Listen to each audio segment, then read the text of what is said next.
भतीजे के लाश पे घोड़े दौड़ते हुए देखे हैं, वो हुसैन। कौन है हुसैन जिन्होंने अपने नमाज़े को राह रास्त में दे दिया, वो हुसैन। कौन है हुसैन? तो हक बात तो यह है कि कसम खुदा की आपने अपना सर कटवाना कबूल तो कर लिया था, लेकिन किसी जालिम के हाथ में हाथ देना कबूल नहीं किया था, किसी शराबी के हाथ में हाथ देना कबूल नहीं किया था।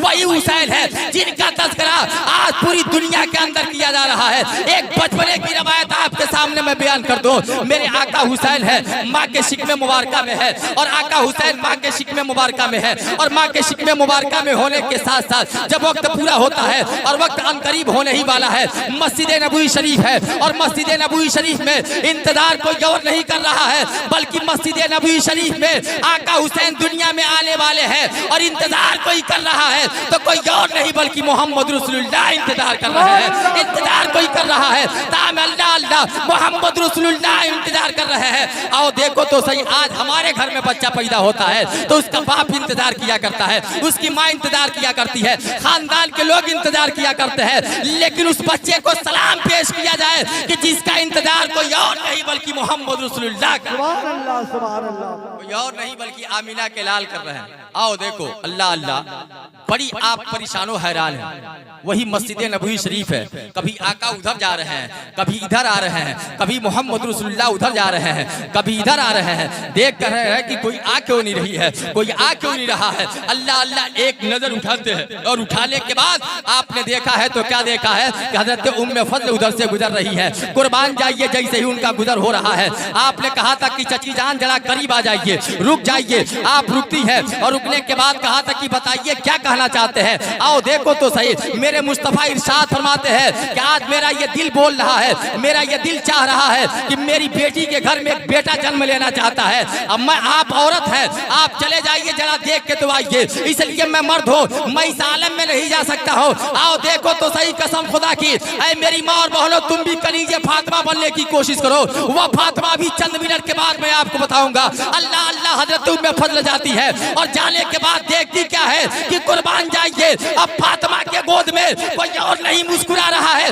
बचपने की जिंदगी है, और बचपने की जिंदगी में आका हुसैन है, अपने माँ के गोद में मुस्कुराते हुए नजर आ रहे हैं, माँ के गोद में मुस्कुरा रहे हैं। हजरत उम्मे फजल देखती है, पूछ पड़ती है कि फातिमा जरा ये तो बता दे, ये तेरा बच्चा कई घंटा पहले पैदा हुआ है। जवाब देती है घंटा नहीं बल्कि वक्त पूछ रही है, तो सिर्फ 5 से 10 मिनट का वक्त गुजरा हुआ है। अल्लाह अल्लाह हजरत उम्मे फजल परेशान हो जाती है, सोचती है ना कहीं खून दिखाई दे रहा है, न कहीं पानी दिखाई दे रहा है। कहा क्या फातिमा, ये तो गजब हो गया, न खून दिखाई दिया है, न पानी दिखाई दिया है। कहा कि सुन लीजिए, हक बात तो यह है कि मैं घर के आंगन में बैठी हूँ, और बैठने के बाद अल्लाह अल्लाह बैठना मेरा काम था, मेरा बेटा पैदा हो गया है। कुर्बान जाइए, कुर्बान जाइए मेरे मुस्तफा। आप किसी और के दरवाजे पे नहीं बल्कि फातिमा के दरवाजे पे तशरीफ लाते हैं, और अल्लाह अल्लाह जैसे ही फातिमा के दरवाजे पे आते हैं, आका हुसैन को देखते ही मेरे मुस्तफा मुस्कुराने लगते हैं। सुभान अल्लाह, सुभान अल्लाह। मेरे मुस्तफा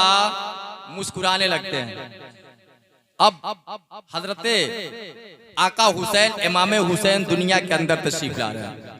अब हालात देखें, और वाकया बड़ा तवील है, लेकिन मुख्तसर मैं करता हूँ, चंद बातें करबला के हवाले से बयान कर दूं।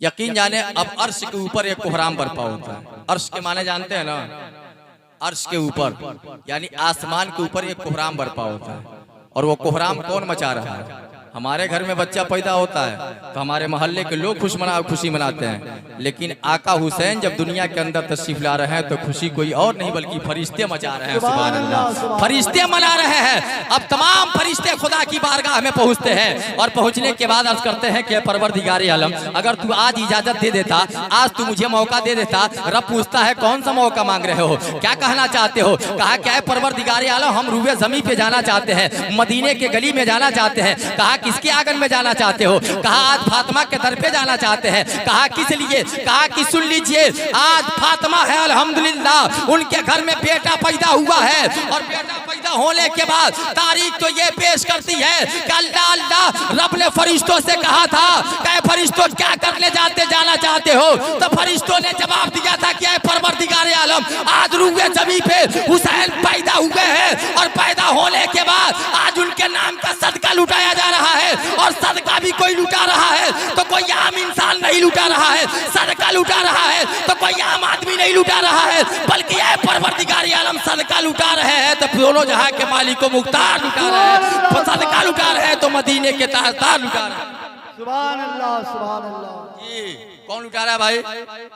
दोनों जहां के मालिक मुख्तार मोहम्मद रसूलुल्लाह लुटा रहे हैं। तब रब ने कहा फरिश्तों से चले जाओ, रोका ही किसने? चले जाओ, किसने रोका है तुमको? कहा कि ये बारे लहा, बस यही तो हम कहना चाहते थे और यही इजाजत लेना चाहते। तमाम फरिश्ते अल मुख्तसर देखे कम वक्तों में सुन लीजिए। जब सब के सब फरिश्ते रुए जमीन पे आ गए, एक फरिश्ता ऐसा था जो अपाहिज था। एक फरिश्ता कैसा था?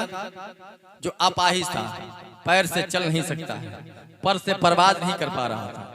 अब खुदा की बारगाह में बैठे हुए वो रो रहा है। रब ने कहा क्या है, तुम क्यों रो रहे हो? आज तो पूरे फरिश्ते खुशी मना रहे हैं। कहा क्या है, परवरदिगार आलम यही तो दुख है, आज मेरा ये पैर सही और सालिम होता तो हम भी उन्हीं फरिश्तों के साथ चले गए होते, जहां वो सदका लेने के लिए गए हैं वही हम भी चले गए होते। आओ देखो तो सही, रब्बे कायनात ने कहा तो कहा परवरदिगार आलम जाना मुझे भी है और हर हाल में जाऊंगा। अल्लाह रब्बुल इज्जत ने हजरत जिब्रील अमीन को बुलाया, कहा क्या जिब्रील अब इस फरिश्ते को तुम लेके जाओ, जरा दिल पे हाथ रख के सवाल भी सुनिए और जवाब भी दीजिए। रब की बारगाह में वो फरिश्ता रीजा पेश कर रहा है, क्या परवरदिगार आलम उसके पैर को सही नहीं कर देता?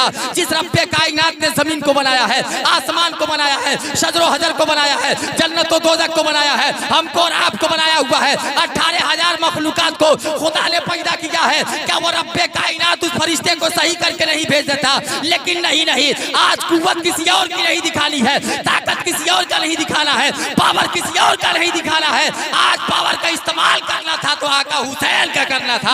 अल्लाह अकबर, रब्बे कायनात ने हजरत जिब्रील अमीन के जरिए से भेजा है। अब तमाम फरिश्ते खुशी मना रहे हैं, तमाम फरिश्ते खुशी मना रहे हैं और मनाने के साथ साथ जब सब फरिश्ते जाने लगे तो वही फरिश्ता बैठ के वहां भी रो रहा है। अब मेरे मुस्तफा की नजर पड़ती है, जैसे ही प्यारे मुस्तफा की नजर पड़ी है, पढ़ने के बाद मेरे मुस्तफा ने अर्ज किया था कि ये बता क्यों रो रहे हो? कहा कि या रसूलुल्लाह अब तक मैंने आका हुसैन का चेहरा नहीं देख पाया है, या रसूलुल्लाह अब तक मैंने उनका सदका नहीं ले पाया है। कहा क्यों नहीं? कहा कि या रसूलुल्लाह ये मेरे पैर सलामत नहीं है। कहा तो क्या कहना चाहते हो? अर्ज करता है कि सदका यही मांगने आया हो कि आज आका हुसैन के सदके में ये मेरे पैर सही हो जाए। मेरे मुस्तफा है, अल्लाह अल्लाह अपनी बेटी के आंगन में जाते हैं और जाने के बाद आका हुसैन को अपने गोद में लेते हैं और गोद में लेने के बाद लेके उस फरिश्ते के करीब आते हैं। जरा देखो तो सही, नबी भी चाह दिए होते, पैगंबर इशारा कर दिए होते तो फरिश्ता सही हो गया होता। चंद घंटे की जिंदगी